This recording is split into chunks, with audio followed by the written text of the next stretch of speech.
kenapa seperti ini orang itu gitu. Nah mulai dari situ saya nggak mau lagi berjumpa sama orang itu. Akan tetapi setiap saya jumpa mereka marah-marah, mereka apa. Nah dari situ saya tarik kembali diri saya. Ya sudahlah, jalan mereka, jalan saya, jalan saya gitu, jalan saya gitu.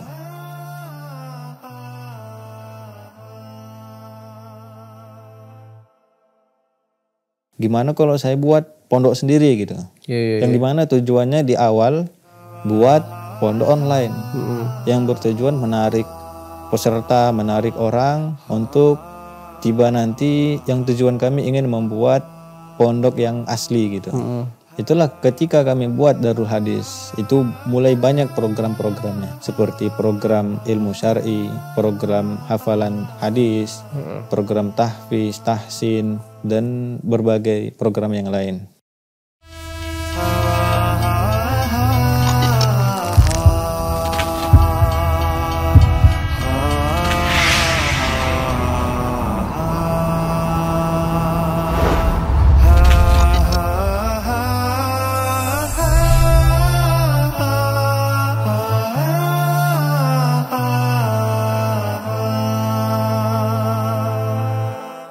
Tadi juga sebelumnya diceritakan mengenai setelah sekolah kemudian pulang diskusi lagi dengan kelompok yang awal tadi mengajak gitu.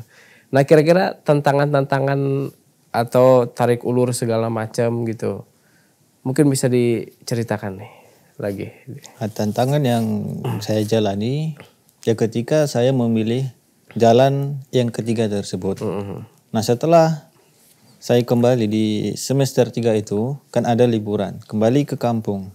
Saya jelaskan semua apa yang sudah saya pelajari di kampus tersebut, saya jelaskan sama orang itu tersebut.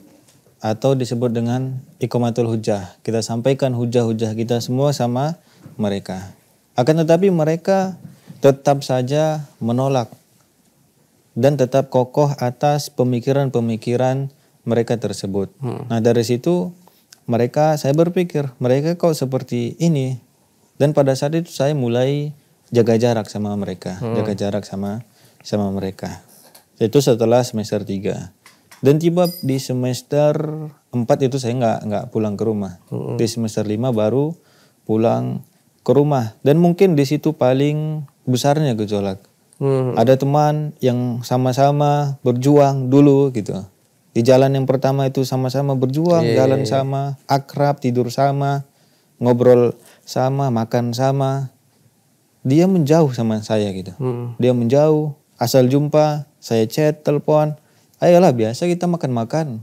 Tapi pada saat itu dia menutup diri gitu. Gak tahu kenapa gitu. Nah tiba saatnya pada saat itu saya sudah jadi pembekam gitu. Saya buka flyer bekam di kampung Ana di Sidikalang. Dan kebetulan itu memang banyak yang mau dibekam. Dan kebetulan pada saat itu salah satunya teman saya yang ikut di kelompok itu. Dibekam. Dan rumahnya dekat dengan kalau dibilang masjid besarnya atau markasnya gitu. Dekat dengan markasnya. Dan pada saat itu saya jumpa dengan ketua kelompok orang tersebut. Dan saya kebetulan dekat sama ketua tersebut karena dulu rumah kami tetangga. Sewaktu kecil sering diajak ke masjid. Nah pada saat itu kan sudah besar di semester 5 tersebut. Nah di situ tibalah masuk ke dalam masjid. Dia langsung ngomong kepada saya, kapan tamat dari situ? Saya bilang sekitar 1,5 tahun lagi tok gitu. Karena manggil dia Atok. 1,5 tahun lagi tok katanya. Kemudian dia dengan suara yang keras, cepat-cepatlah kau keluar dari situ kata dia. Suara yang keras, orang banyak. Cepat-cepatlah kau keluar dari situ. Kenapa tok? Biar dibersihkan seluruh pemikiran-pemikiran Wahabimu kata dia. Nah di sini kenapa seperti ini orang itu gitu. Nah mulai dari situ saya nggak mau lagi berjumpa sama orang itu. Akan tetapi setiap saya jumpa mereka marah-marah, mereka apa. Nah dari situ saya tarik kembali diri saya. Ya sudahlah, jalan mereka, jalan saya, jalan saya gitu. Sudah selesai dari kelompok yang pertama itu. Nah pada saat itu di kampung saya Sidikalang itu berjumpalah saya dengan Ustadz namanya Ustadz Abu Salman. Nah dari beliau lah saya sering belajar kitab, belajar baca buku bahasa Arab gitu. Saya kembali ke sana, saya belajar, bawa buku, dia bawa buku, metode apa dia bilang, metode talaki gitu. Saya belajar, saya baca sama dia, dibenarkan. Nah mulai dari situlah saya mulai mendapatkan pemikiran yang benar gitu.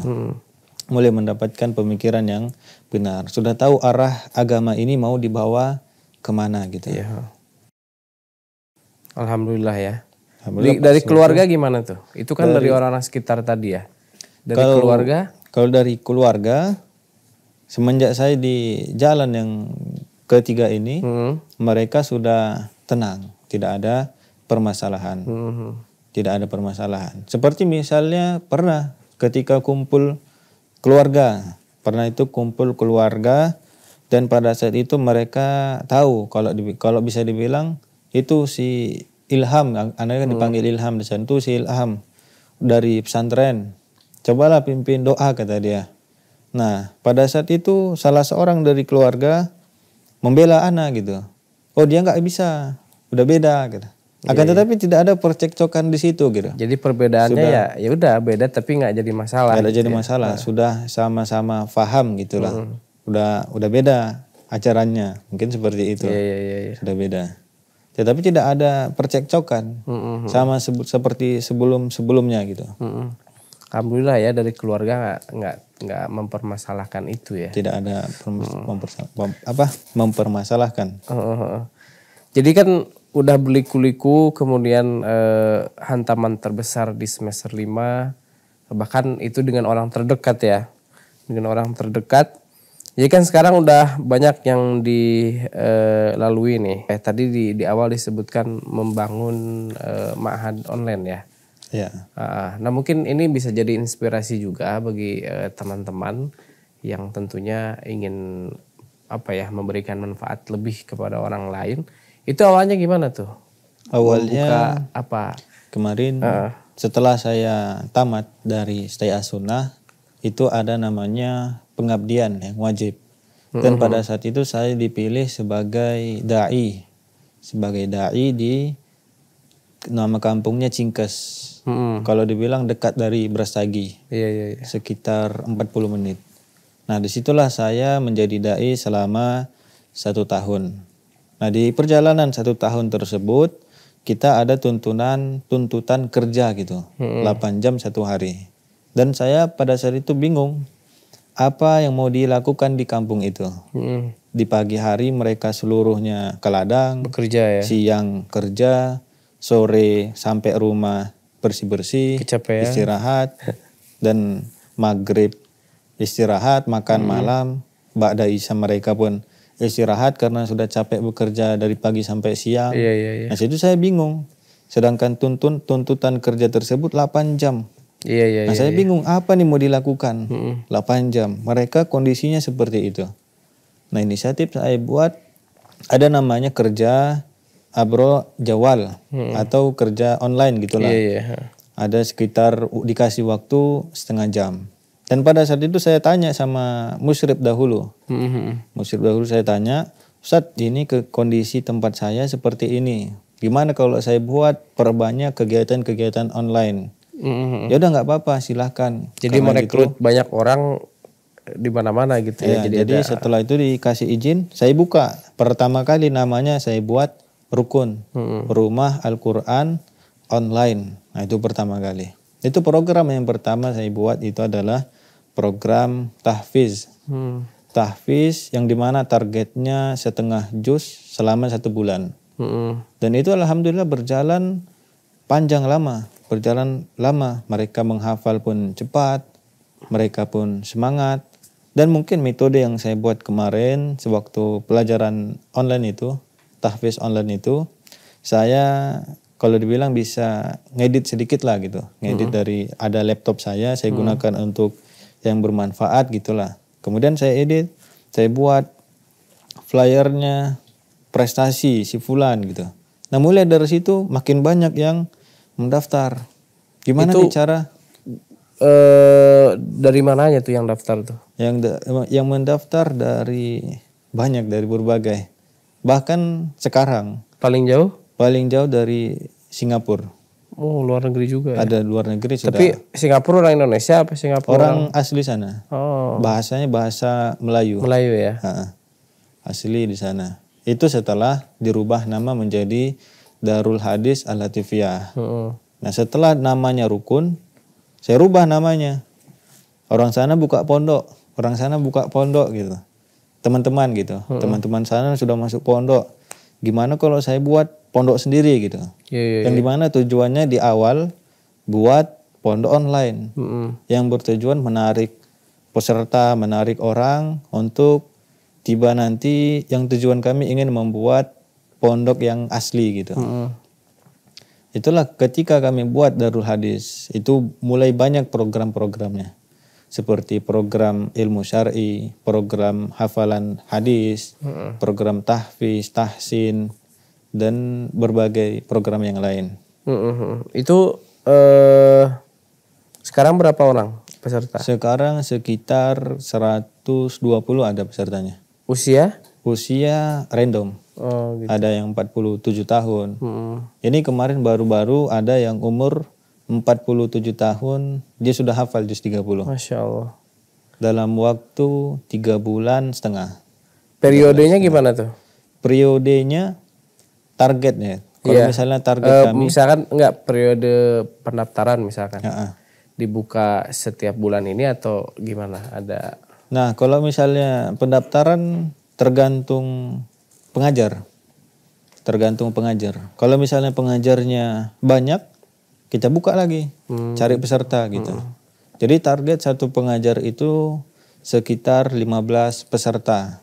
Berarti pengajarnya banyak juga ya? Pengajarnya di setiap program banyak. Oh, berarti selain merekrut peserta ya berarti Merekrut ada pengajar juga. Cari teman-teman yang sibuk dengan dunia mungkin kan, sibuk dengan dunia tapi ada basic untuk agama, Iya. tarik semua. Tarik. Seperti hadis, saya tarik teman saya satu kelas, namanya Zaid Rusdi. Dia kan pernah juara hadis. Nah, saya ajak dia collab gitu, Gimana nih antum kan punya basic hadis. Iya. Gimana nih kita buka program hadis? Antum yang terima setorannya. Oke, kata dia. Ya sudah, jadi satu. Masya Allah. Kemudian ada teman lagi tamat dari Yaman gitu. Antum apa nih basic antum? Bisa nggak ngajar? Bisa, kata dia. Itulah kita buka program ilmu syar'i online gitu. Nah, jadi dia pengajarnya gitu. Dia pun menarik kawan-kawannya juga dari Yaman tersebut. Kalau untuk nanti ada yang misalkan yang nonton ini mau ikutan, di mana bisa dicari? Bisa dicari Instagram DH.Al-Latifiyah. Atau bisa dicari Darul Hadis Al-Latifiyah. Itu nanti sistemnya berbayar? Itu konsepnya sebenarnya gratis sih. Sebenarnya gratis, tapi kami buka infak gitu. Oh gitu. Infak, tapi tidak wajib gitu. Dia mau bayar silahkan. Maksudnya kami kan belum ada donatur tetap gitu. Untuk membiayai beli paket pengajar gitu. Itu juga diperlukan gitu. Iya. Alhamdulillah, mudah-mudahan menjadi amal jariah bagi antum semua, dan tentunya ini kan hasil yang luar biasa ya, dari pencarian kelas 3 SMA yang tidak tahu apa-apa, kemudian mencari jalan masuk, ternyata bukan nih gitu kan, masuk lagi ternyata oh ini bukan gitu, sampai 3 ya. Yang akhirnya yang ketiga alhamdulillah, dan sampai sekarang ini bagi orang yang masih mencari-cari nih, masih berhijrah, kira-kira kaidah tips apa nih yang sederhana biar tidak tidak terjerumus kepada kelompok-kelompok atau pemikiran-pemikiran yang tidak benar. Karena kan kalau lagi nyari kan kita nggak tahu nih, masuk tiba-tiba udah masuk, rupanya salah gitu. Maksudnya kaidah yang paling penting ketika awal kita mau hijrah apa nih? Kaidah yang pertama mungkin saya bisa nasihati bahwasanya yang pertama kali kita perbanyak berdoa, minta taufik, hidayah kepada Allah Subhanahu wa taala. Karena Allah yang membolak-balikan hati kita. Seperti itu. Kemudian mungkin bisa diikuti kaedah yang saya pelajari seperti yang tadi itu. Hukum asal ibadah itu adalah terlarang sampai ada dalil yang membolehkan. Nah, mungkin ini bisa dipraktekkan di dalam kehidupan teman-teman atau penuntut ilmu yang di luar sana. Dia cari dulu dalilnya, kemudian dia beribadah. Atau kemudian nasihat yang ketiga, sebagaimana para ulama mengatakan, la yanalul ilma ajulun wa malul. Tidak akan mendapatkan ilmu seseorang yang tergesa-gesa dan juga yang cepat bosan. Fal ajalah, kata para ulama tersebut, fal ajalah sababun lil inqitak. Sifat tergesa-gesa tersebut memutuskan daripada perjalanan menuntut ilmu. Wal malalu sababun li'adamil asabat. Dan malal atau cepat merasa bosan tersebut itu menyebabkan tidak adanya istiqomah. Dan sebagaimana para ulama juga memberikan nasihat untuk saya sendiri dan teman-teman, dia mengatakan kun kasyajaratin sabitatin. Jadilah pohon yang kokoh. Wa ta'khudu minal ardi an-nafiq, kata para ulama tersebut, dan hiduplah di tanah yang subur. Wala takun kal usfuri alladhi yatanaqalu bainal aqsan, dan jangan seperti burung yang berpindah-pindah dari ranting ke ranting. Artinya dia harus kokohkan terlebih dahulu dari akar, batang, kemudian dari atas. Jangan seperti burung, akarnya belum kuat, batangnya belum kuat, dia langsung ke ranting sini, pindah ke sini, pindah ke sini, pindah ke sini. Artinya dikokohkan dari pondasi terlebih dahulu. Itu akan membuatkan kita lebih istiqomah dan mudah mendapatkan ilmu. Oke, Masya Allah. Terakhir nih sebagai penutup nih, kira-kira apa perasaan antum sekarang yang Allah memberikan hidayahnya, jalan dari dulu kalau mengingat masa-masa bahkan sampai pernah pengen putus di sekolah itu kan, yang akhirnya Masya Allah ini memberikan jalan ternyata. Kira-kira apa perasaan antum sekarang nih, dan juga mungkin ini yang akan menjadi motivasi cita-cita antum nanti, kira-kira apa yang lebih besar setelah mendirikan Ma'had Online ini? Cita-cita. Iya. Nah, jadi cita-cita setelah perjalanan itu semua, ya mungkin saya berharap kepada diri saya sendiri agar diri saya sendiri ini bisa bergerak untuk memberikan manfaat kepada masyarakat. Misalnya ada pengajian saya dipanggil, insya Allah saya bisa ke sana jika saya mampu. Dan pada saat ini kami sedang merintis pesantren online gitu, yang tujuannya insya Allah akan kami buat pesantren yang nyata. Ya, mungkin itu satu tujuan atau cita-cita kami yang belum tercapai atau membuktikan di dunia nyata gitu. Itu yang belum tercapai. Baik, Masya Allah. Terima kasih atas cerita dan juga pengalamannya. Dan mudah-mudahan nanti Allah senantiasa terus memberikan kemudahan bagi antum. Ya, atas tentunya harapan-harapan antum Allah mengabulkan cita-cita juga, dan mudah-mudahan Allah senantiasa memberikan perlindungan kepada antum. Baik, terima kasih, dan mudah-mudahan kisah ini menjadi inspirasi bagi kita semua, terutama bagi yang sedang mencari jalan kebenaran.